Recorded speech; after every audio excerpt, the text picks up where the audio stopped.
नमस्कार, आप देख रहे हैं द फ्रंट। मैं हूं नवीन। महाराष्ट्र में चल रही सियासी हलचल तेज हो गई है। मुख्यमंत्री उद्धव ठाकरे के सरकारी आवास पर महाविकास आघाड़ी गठबंधन के सहयोगियों की बैठक हुई है। बैठक इस लिहाज से भी महत्वपूर्ण है कि पिछले 2 दिनों से 2 बड़े भाजपा नेता प्रदेश में राष्ट्रपति शासन लगाने की मांग कर चुके हैं। इस बैठक में गठबंधन तीनों पार्टियों के शिवसेना, एनसीपी और कांग्रेस के बड़े नेता शामिल है। इस राजनीतिक उथल पुथल की खबरों की रफ्तार तब मिली थी जब 25 मई को सुबह शरद पवार ने महाराष्ट्र के राज्यपाल से मुलाकात की। पवार और कोश्यारी के बीच इस बैठक का समय अहम माना जा रहा था, क्योंकि यह शिवसेना, एनसीपी, कांग्रेस महागठबंधन सरकार का नेतृत्व कर रही शिवसेना और राजभवन के बीच पिछले दिनों गतिरोध की खबरें सामने आई। मंगलवार को शरद पवार ने स्पष्ट कहा कि ठाकरे सरकार स्थिर है, राज्य सरकार पर कोई खतरा नहीं है। ठाकरे सरकार को समर्थन देने वाली कांग्रेस और राकपा मजबूती से सरकार के साथ है। शिवसेना और राकपा और कांग्रेस तीनों दल एकजुट हैं। पवार ने यह भी कहा कि सरकार का लक्ष्य कोरोना संकट से बाहर निकलने का है, इसके लिए पूरी ताकत लगानी है। राज्यपाल ने मुझे चाय पे बुलाया था।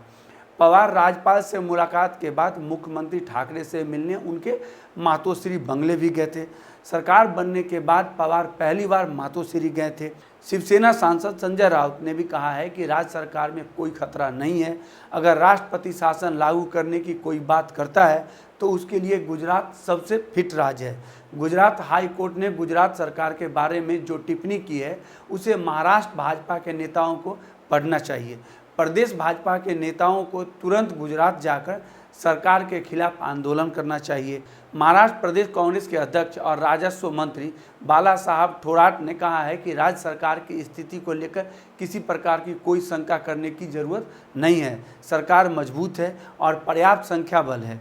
अच्छा काम भी हो रहा है। राज्य में राष्ट्रपति शासन लेकर दिल्ली और मुंबई में कोई चर्चा नहीं हुई है। आपको बता दें, राहुल गांधी ने महाराष्ट्र की राजनीति से जुड़े एक सवाल पर कल ही कहा था कि सरकार का समर्थन करना और सरकार को चलाना 2 अलग अलग बातें हैं। भाजपा महाराष्ट्र सरकार की आलोचना करना चाहती है तो उससे दिक्कत नहीं है, लेकिन राष्ट्रपति शासन लगाना चाहती है तो उसमें दिक्कत है।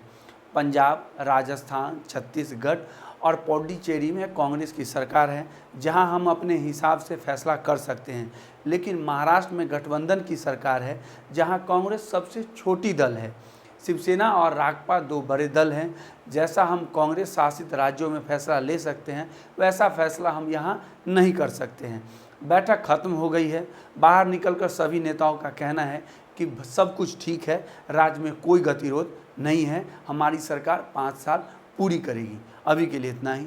नमस्कार। सब्सक्राइब कर लीजिए हमारा YouTube चैनल द फ्रंट और बेल आइकन दबाकर नोटिफिकेशन जरूर लीजिए।